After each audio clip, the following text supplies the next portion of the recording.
To stash or not to stash? That is the question.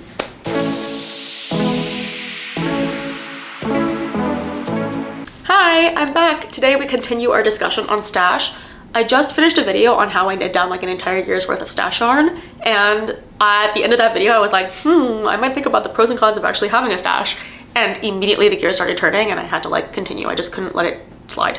I want to talk about the pros and cons of having a stash because, like I said, this year I have every intention of continuing to knit down my stash. I think I had around 2 years worth of yarn, and so on top of that, there were some life changes, and so I wasn't able to knit down all of my stash, but I'm confident that by the end of this year, I will have knit down a significant portion of my stash, potentially down to 0. And obviously we're only in the first quarter, but I'm thinking about whether or not I want to continue doing that. Like, do I want to continue knitting all the way down to 0, or do I want to keep a stash? And then I wrote down the pros and cons of both. So let's talk a little bit about the psychology of stash, the pros and cons of stash, maybe where you land if you are a knitter and a fiber artist or someone who has a stash. I think yarn is interesting because it is both a consumable object that you actually turn into a product and then it disappears, and it's kind of slow-lived. Like, it does do that, but it does do it also pretty slow. So for instance, in comparison to something like cooking, where like you're using your food pretty quickly, once you buy something, like the intention is to immediately use it up, and then you always have tools in your pantry, but like generally the turnaround is like less than a week. And then the opposite of that is like an instrument, right? Or like a sport where like you're using the same tool over and over again and it doesn't really go away. Or like furniture, for example. Sometimes you have a hobby and then that thing stays in your house and you're not necessarily using it up. And then there's stuff in the middle, stuff like makeup, for example, where like you might have a lot of eyeshadow and then that eyeshadow actually has a shelf life of a really, really long time because it takes a long, many uses to get through a pan of eyeshadow.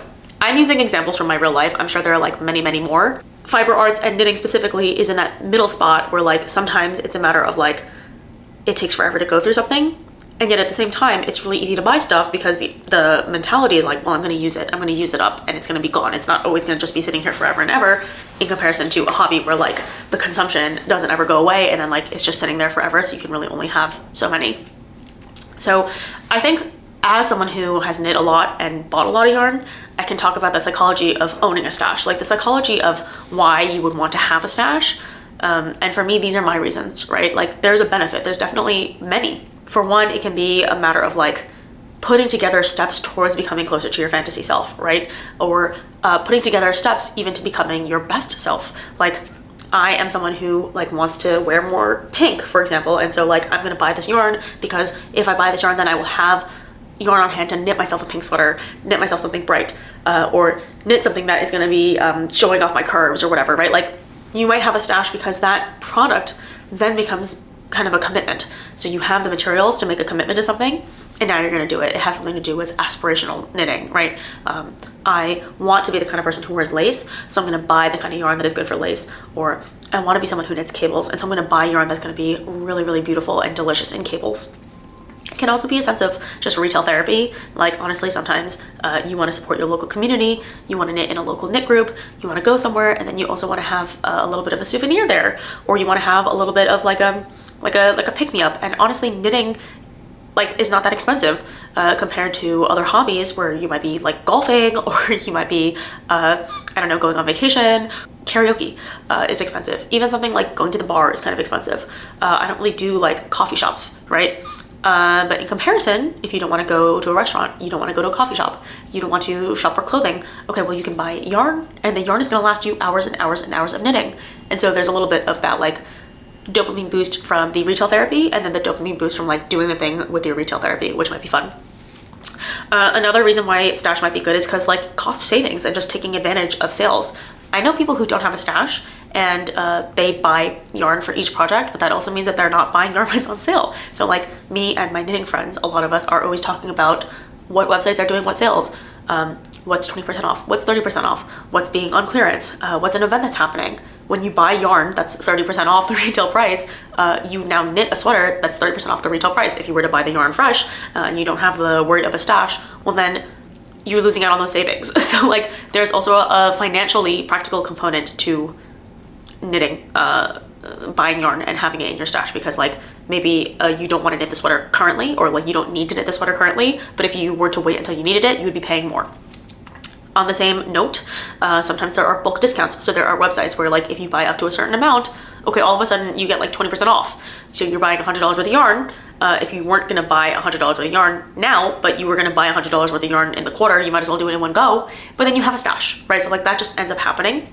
But sometimes that cost savings ends up making it worth it. Another one would be like having a creative safety blanket. So for me, like I like knowing that I have yarn in my stash because it keeps me like creative, right? Like I'm never going to be at a point where I'm like, I have no yarn in my house and I want to knit and I have to wait until I can go to the knit store, or I have to wait until I get a package in from the mail. I will never be in that position, and I don't want to ever be in that position. Having yarns in my stash, not only to cast on whenever I want to, but to see a piece of inspiration and then be like, ooh, I probably have something that I could use for that, is an amazing feeling. And sometimes it doesn't work, but sometimes it does work. And when it does work, that feels really fulfilling because you don't have to wait and you can capture that energy and that momentum early on. And I think it makes all the difference because then you're not kind of losing steam. And the feeling of casting on something that was in stash adds another layer of like, oh, and I didn't have to go spend new money on this. I mean, obviously we already spent the money, but like it does feel good to knit from stash. Some people also like have a stash because they want to be included in something that is time gated. So like this is not me, so I can't personally speak to this, but I know a lot of indie yarns, indie yarn companies, they'll do drops. So they'll open their pre-orders for a certain amount of time for a certain collection, and then after that window they close and then you can't buy it because they don't have ready-made stock on their site. That is a pretty common model for people in this industry because, you know, these are independent people who are buying a certain amount of yarn to knit a certain amount of product so that there's minimal waste. And like if you ethically believe in small production batches that are made to order by demand, that necessitates a kind of different buying structure than if you were to want to go to the store and always have everything available all the time. That also inevitably leads to waste. So there's a certain amount of like ethics here where you're playing like a seesaw where, okay, like if I want to make sure that I'm supporting companies that don't overproduce content or overproduce product, that means that I might have to buy things when I don't need them because I'm trying to produce less waste overall globally, right? So that back and forth can be something, but like, yeah, there's something to be said about the fact that a lot of the independent producers in our space have timed drops. And so you can't necessarily expect that the thing that you want is going to be available when you want it. And so you're going to develop a stash because I needed to buy this yarn, or I wanted to buy this particular product for a thing that I know is being released now. And now is the window that I have to buy it. And now is probably not the time that I'm going to use to cast on. So now it becomes part of my stash. And now I have a stash, but it's kind of in a positive way. I like stash also, and these are my last reasons and they're kind of connected, as a creative mood board, as creativity ingredients, as a way to improve my like thinking skills. Cause like, I think we know that sometimes having roadblocks or like barricades can help with increasing our creativity, right? That's why some of the coolest dishes you will ever see on a restaurant from a place are from like limited ingredient palettes, or like it's because they only use seasonal ingredients.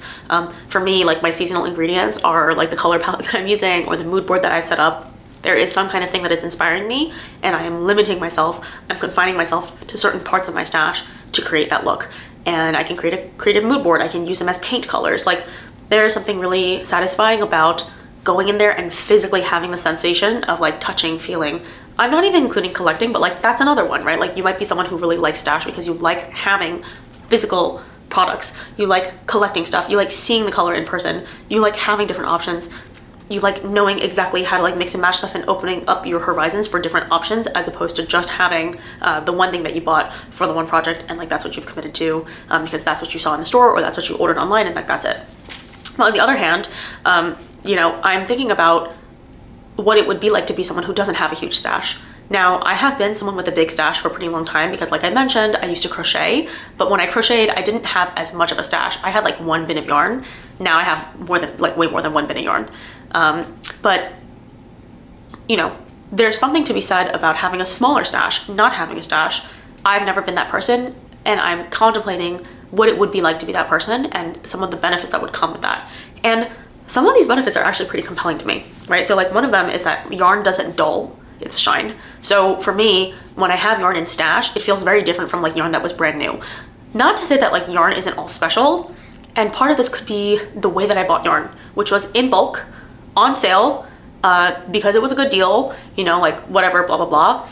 But it's a fact that people's tastes change. It's a fact that certain things fall out of style. Now, I only have been knitting for so long, but I imagine if you've been knitting for decades and decades, you still have eyelash yarn from like way back in the day. Or you have yarn that was, you know, frankly, it went out of style and like we're just not really doing that anymore. Or there's a better version of it out there because like technology has improved and maybe spin has gotten more consistent, or the texture has gotten better, or the strength of the yarn has gotten better, or the color fastness is better. Like things improve over time.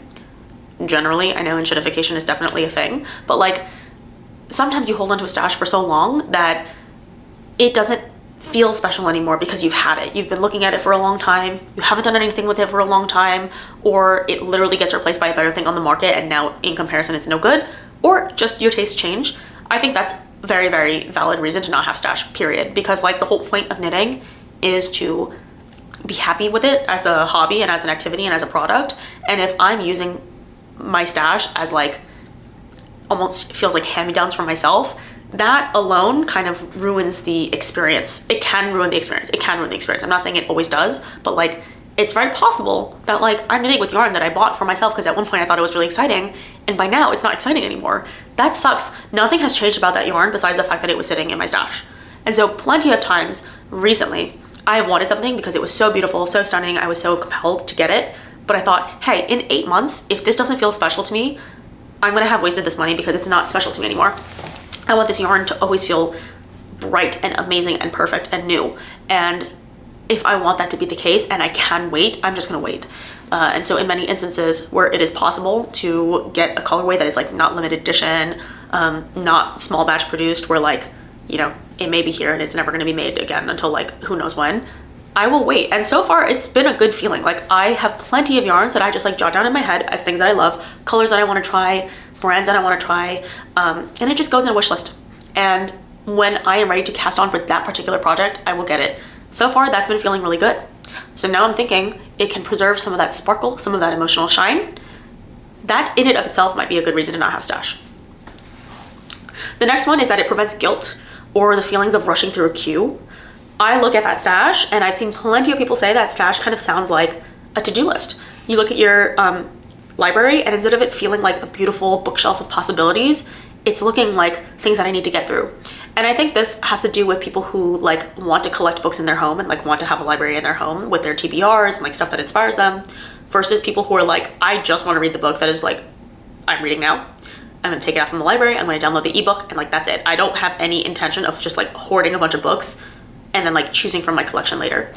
For me, I don't really have insane guilt about my yarn, but it definitely peaks when I'm moving, and I move quite a lot and I'm gonna move again soon. So it's one of those things where depending on the kind of person you are, you may or may not feel guilt about it. I think once you start to feel guilt, once you start to feel like it's more burden than potential, more weight and responsibility than excitement, I think then it might be time to like reevaluate the standing.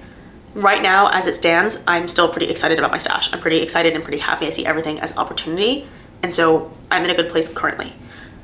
That being said, it might be even tighter as I get smaller. I might feel even more empowered if that stash were even smaller.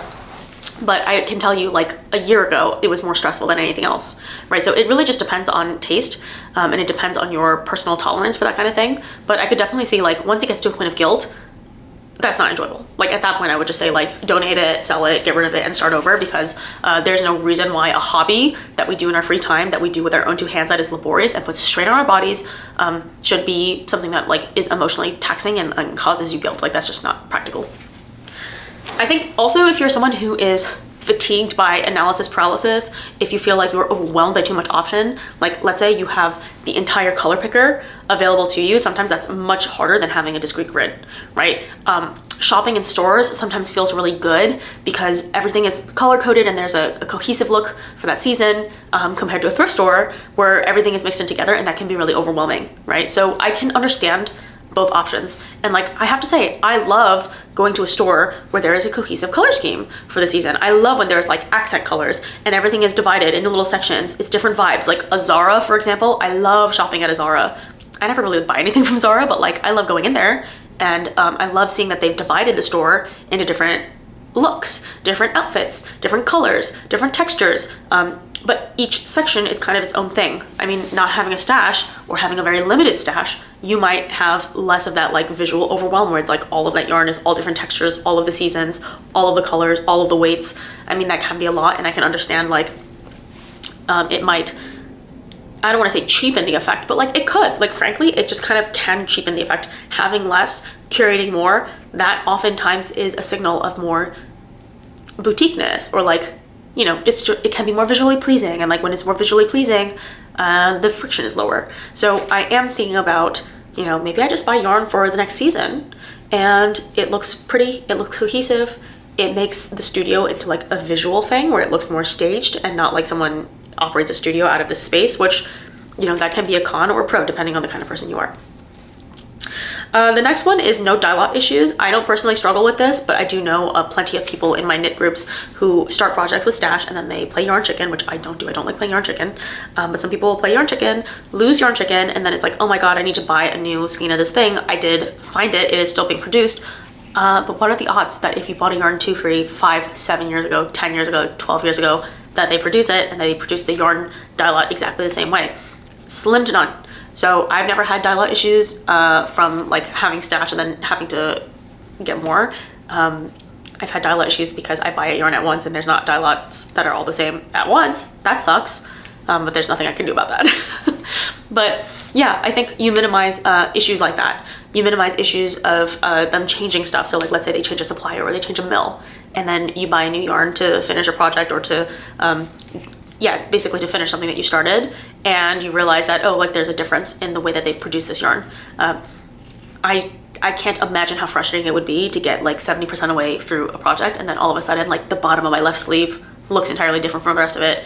That would piss me off. I've never had that, thank God, and I don't intend on having that because I don't really like the idea of, I don't like that idea. I also think that it allows you to be very intentional about your purchases. If you are someone who is really, really particular and you want to build a capsule, it can be easier to pick exactly what you want when you are dealing with the infinity of the world and like buying yarn from like literally every place that exists versus going into your stash and seeing like what applies based on what I have already. So for instance, I am eager to knit some spring and summer stuff this year, which I haven't really done in the past. I've knit a couple of spring summer stuff, tops mostly, but not often, and probably because most of my stash is wool. I have very, very little summer fiber, and what I do have, I have to like modify because I don't necessarily like it as it is. And like I mentioned in my last video, that's fun because you can be creative, but that also requires a lot more cognitive effort. And now my options are limited because I can't just fix, like I have to fix a problem as opposed to just looking for the exact solution that I want, right? If I want a blouse that is really drapey, that is half cotton, half merino, I can just buy yarn that is drapey for this project in the color that I want, that is half cotton, half merino. But if I want to knit it from stash, I might have to jerry rig basically a solution out of a couple of yarns here and then a lace weight there and then hold it at a certain gauge, and all of that is creative. And that's what I mentioned in my last video, which is like it helped me get through stash because I can stash bust by being creative and like coming up with inventive solutions and like playing with different things to compensate for other shortcomings. But at the same time, not having the problem to begin with might make my life easier. So that might be compelling as well. And it also streamlines the process. So like instead of having to swatch so many different things, making sure that they're comfortable, checking that my hand is comfortable, like knitting with this tension or whatever, all of that has to do with seeking my stash first and seeing what I can optimize for my stash. Obviously, I like doing that. And also I'm in no position to not do that because I have a stash and I want to use my yarn. So in many ways, I have to do it regardless of whether I like it or not. It's a skill that I have now. Like I like mixing certain things and I can do so with a relative confidence, but I would certainly believe that it would be easier to just plug and play. If I know what I want, I buy that yarn and it works out and I do my research properly, it is much more predictable. Especially if you're working with like a recommended yarn or yarn that you can see a lot of people making projects with on Ravelry, and like you can see how the yarn interacts, how it fits on different people. You probably won't be disappointed or surprised because you've already done the research with that particular combination on that particular set of needles on that particular project. So there's something to be said about streamlining a process and not having to take that middle step of like going into your stash and seeing what works, maybe doing some experimentation to make sure it does work, and you know, that might be positive.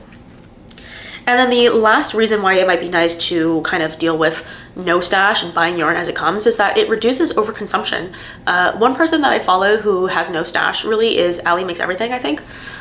She is someone who I really think about when I think about yarn minimalism, because she is a graphic designer. She's extremely picky like I am, and she has a project that she wants. She doesn't compromise at all about the yarn that she wants, even if it's like a really expensive yarn, or it's a really it's a yarn that's not accessible in her country. Like, she will have an idea and she wants that idea and she buys the yarn for that thing and then she makes it work.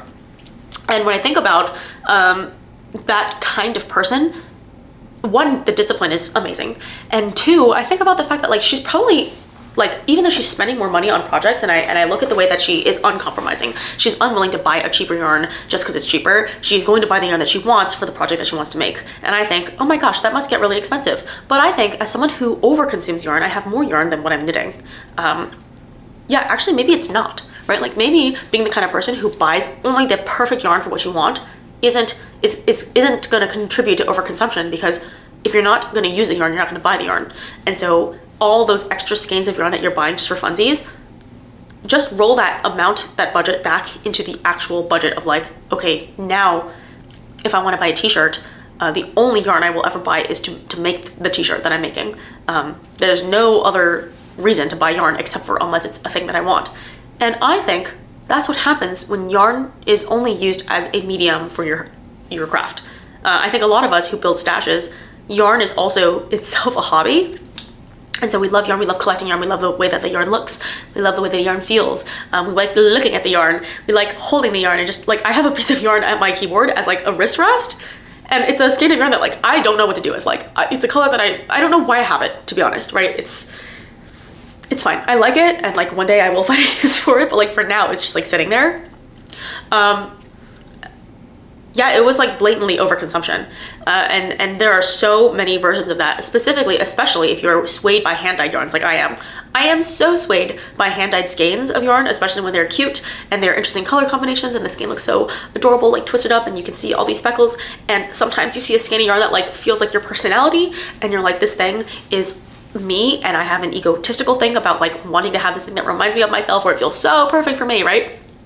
And then I didn't have a project that I wanted to use for this thing, and it's just gonna sit here and it becomes a keyboard rest. Like, it is a little bit absurd, but yeah, I think if I were to be strictly the kind of person who only buys yarn for projects, it would drop the consumption immensely. Like, I don't even know how much, maybe like 50%. Not as much anymore, but like last year I was buying yarn just because like I wanted to go out and I wanted to buy yarn, or like I was traveling and I wanted to buy yarn, or I was out in a town somewhere with a friend and there was a yarn store and I wanted to buy yarn. That kind of overconsumption is pretty harmless on the grand scheme of things. There are worse things to do than like buy yarn when you go visit a town that's cute. When it comes to having a functional stash, sometimes that can lead to annoyingness. And then the last thing I want to mention is fiber quality. I had bugs in my last apartment, and that was really annoying. And there were plenty of projects that got destroyed. There were plenty of yarns that got destroyed. And then I had to go through and deal with every single piece of yarn in my stash and inspect it, clean it, deal with it, quarantine it. And that's not also including the fact that like sometimes people have yarn balls for years and years and years. And you know, they always say, keep your yarn in hanks unless you're ready to use them. Do not wind them into balls because it puts pressure on the yarn. I've heard that advice a long time ago, and I never knew like how important it really was. I was like, is that like actually important, or is that just a thing that people say? No, it's important. I recently knit a sweater out of yarn that was wound by the store, and the store wound it up and it came in a beautiful cake, and I just didn't want to touch it. I think I left that sitting for like maybe 5 months before I got to knitting that yarn. It got gross. Like, the yarn just lost all of its bounce. It became like a piece of rope. And this was 100% wool, so it should have some spring, and this is yarn that I was very, very familiar with. I had no clue it was that serious. And now it's having me think about the quality of yarn, and maybe like your yarn just like losing its quality over time. And I think that's even more true for things like cotton. I don't know about wool, and like granted, all of this is probably diminishing returns, because there are people who knit with like vintage wool and it's fine. But for me, when I realized that like, okay, bugs are a liability, tension is a liability, my cats are a liability, the sun is a liability, like the quality of your stuff might deteriorate with time. And so if you're gonna wait until next year to knit the thing, you might as well get the yarn next year too. So these are just the pros and cons. I'm so curious to know what you guys think about it, because I don't necessarily, right now I have a stash and I want to use my stash up, but then I don't necessarily have a plan for what's going to happen going forward, because there's so many compelling reasons on both sides to have a stash and to not have a stash. There might be like a happy medium for me where I keep like half a year's worth of knitting, or like I plan projects, and I don't just keep like a bunch of garbage around and then I just keep whatever is left over from my projects. That might be where I go. I think also every year that passes, I'm much more discerning with what I buy, and that's really helpful. I've learned a lot in the last couple years. You know, I've only been knitting for a couple years, but like, because it's so big of a hobby and I think about it like every waking hour that I'm alive, I think it helps to care so much, because then that care translates into learning lessons with intentionality. I think now there's very little that I like straight up regret. The first few years there were things that I like did not know, and like I can't blame myself for not knowing stuff. And then the second year there were things that like I learned through the skills of knitting, like for instance understanding the difference between hand-dyed yarn in the skein versus knit up. That's a skill that you have to learn like with time, and I don't blame myself for not knowing that as a beginner, because like I just didn't have the experience. And now that I'm like in my third year, I know quantities better, I know composition better, I understand like fantasy versus reality a little bit better, and price makes a little bit more sense now. Like the pieces are slowly starting to fall into place, and I think I'm in a better state regardless of which option I choose, stash or no stash. And of course there's a whole spectrum in the middle where you like have larger or smaller stashes, right? But I just figured this was an interesting thing, thinking about the psychology of stash, why we like stash, why we might not like stash. Please let me know if you have ideas on either side. It would be so interesting to hear. And thank you for sitting down and enjoying this video with me. Hopefully, you know, it was interesting, and let me know if you have any thoughts on like what I should do going forward. I don't know either, and I am so curious to know like what I end up deciding down the line. Thanks so much for watching. I love you guys, and I will see you on the next one. Bye.